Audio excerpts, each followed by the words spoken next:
Yo, what's going on, guys? It's your boy. Welcome back to another video. So today I'm going to be doing a movie review on one of the greatest sci-fi movies of all time. Martian movie review. So, I am very sad to admit that I did just watch it for the first time a couple weeks ago. It's randomly been trending on TikTok, and I think that it's really interesting that this movie is randomly going viral on TikTok now that it's not on any forms of streaming services.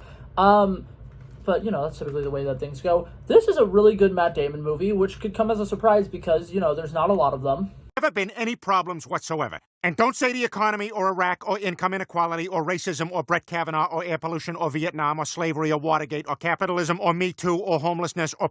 Okay, but, all seriousness now, this movie is really good. I really liked it. Matt Damon is very attractive, which is why I keep showing you the face. Look at how attractive he is. Anyways, I'm gonna put that down now because it's distracting me. Matt Damon in this movie did a really, really good job. Some of the humor in this movie was really, really good. I think that this movie is incredibly well written, and the way that they decided to make it kind of like lighter and funnier as opposed to it being like a dark thing, because it is a very terrifying thing to imagine, and it seems like it could be a really scary movie, and it could be a totally darker movie if they wanted it to be. But instead, they got Matt Damon to be kind of a sarcastic asshole who you can't help but love in this, and it is really great. He's a super genius. He's out on another planet, completely stranded, completely by himself, and you would assume that he's going insane, which he kind of is in a sense, but you can see that he's doing things to kind of like keep himself sane, like he's documenting things, which I think is absolutely genius, because if you were to be alone, that's something you would want to do, is either like start recording things, or start doing something where you're talking to yourself, or maybe start like drawing on the walls or whatever. Like that's like caveman stuff. Like back in the day, people would just draw things whenever they're bored and lonely and they wanted to tell stories.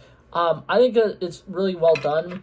Something I like with this movie is they balance the Earth stuff and the Mars stuff relatively well. Because obviously in a movie called The Martian, you want to know, what's going on Mars, right? Like that's so cool. That's the spectacle. But that being said, everything that happens on Mars does not matter if NASA can't get to the guy, can't get in contact with the guy.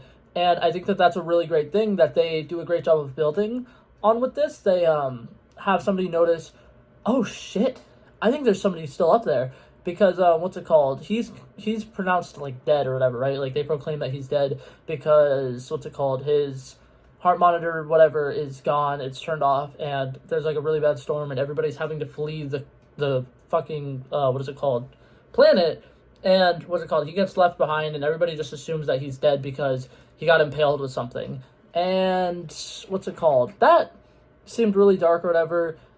But he gets up, he saves himself, and that entire scene where he's alone, he's pretty much in dead silent for it, and Matt Damon acts the hell out of it, because it's a solid 4 minutes of him realizing, oh shit, I've been stabbed, I'm in critical danger, I really need to hurry up and get inside, and him quickly going and doing that, and then he has something stuck inside of him, so he quickly takes off his astronaut suit, his skin tight suit. He has to literally cut it off, and then he does surgery on himself, and that's a solid 4 or 5 minute shot, and it is not a single word said in it, but it is brilliant acting by Matt Damon.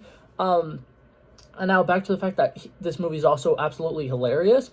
Some of the communications between different people at NASA are absolutely hilarious. I think that almost all the supporting actors have great lines in here. Donald Glover's character brings a lot of comedy as well when he gets introduced. And I just think that this movie is a great ensemble film, which really caught me off guard, because in a movie called The Martian, which is one person, and a movie where the picture is one guy, for the longest time I didn't watch this movie because I thought that it was going to be 2 hours of just Matt Damon on Mars by himself. I didn't realize what the concept of this movie was, and I absolutely loved everything about it. And before somebody says, hey, it's based on a book, I know it's based on a book. I don't read, okay? Sorry. But no, I thought it was really good. I thought that the comedy in it worked well, the ensemble cast worked well, pretty much all the supporting actors and actresses did great. And all the disputes with NASA and them we need to make it where we could do this faster, and them being don't run any of the tests because we don't have time for that, and then them not running any of the tests ends up making it so the launch doesn't work out, and creating so many other issues. We watch Matt Damon as he's coming up with brilliant stuff on Mars with all the like tiny amount of stuff that he has to work with. And something that I like about Matt Damon's acting performance there is you can kind of like see him thinking, and it's not just like oh, I'm doing this because the script says I need to do it. Matt Damon's character is doing it because he needs to do it to survive, and Matt Damon's acting in it, like I said, phenomenal. I think that he really does a great job in this movie, and everything about this movie was pretty fucking great. What is it called? Another thing that I wanted to mention about this movie is in it, Matt Damon's character kind of has a lot of similar traits to Tony Stark in a sense, and then at the end of the movie, he ends up doing an Iron Man thing to save his life. And I love it so much because it's such a great callback because, for people who don't know this movie or whatever, haven't seen it, first of all, spoiler alert, I need to add some spoiler alert thing to the intro of this video. But anyways, not the point. Towards the end of the movie or whatever, when they're rescuing him, they're like hundreds of kilometers away from where they're supposed to be or something to pick him up, and he's gonna completely miss them, and they're like trying to figure out different ways they can troubleshoot things and they could, you know, get to where he's going to be. And he suggests, well, what if I just cut a hole in my, what is it called, hand, and then all the air coming out will help me like fly like Iron Man. And then the person's like, we can't do that because logically that doesn't make sense. And he's just like, you have a good point, but what about Iron Man? And then when he ultimately ends up doing it, I'm like, that is such a great kind of like parallel, because his character kind of gives off the vibes of somebody who's a sarcastic asshole who's an absolute genius the entire movie. So like the fact that they made that little parallel to Iron Man, I really appreciated, because I don't know if you tell, I'm kind of a Marvel fan. Anyways, okay, so the final rating for this movie, because if not, I'm going to continue talking about random things that do not matter, like the fact that there's like 7 different actors in here that are also MCU actors.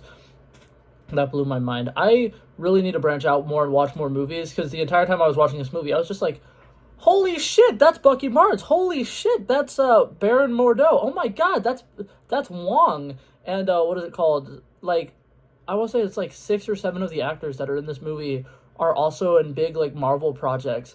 And what is it called? One of the main like female scientists is the villain from Wonder Woman 84. And I just kept like, that just kept like popping up in my brain. And I was like, that's really weird. Anyways, not the point. My final score for this movie, I really enjoyed it. I'm going to give it a solid 94 out of 100. I think that it was really good.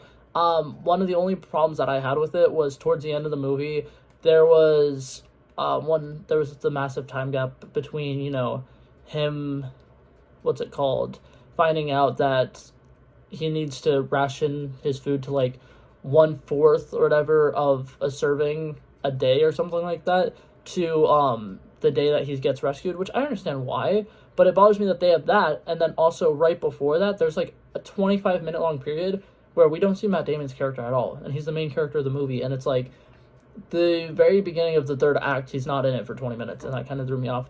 But that being said, overall, I think it's a really great movie, and I definitely would recommend seeing it if you haven't. But yeah, that's it for this video, guys. Hopefully you guys enjoyed it. I'll see you guys in the next one. Peace out.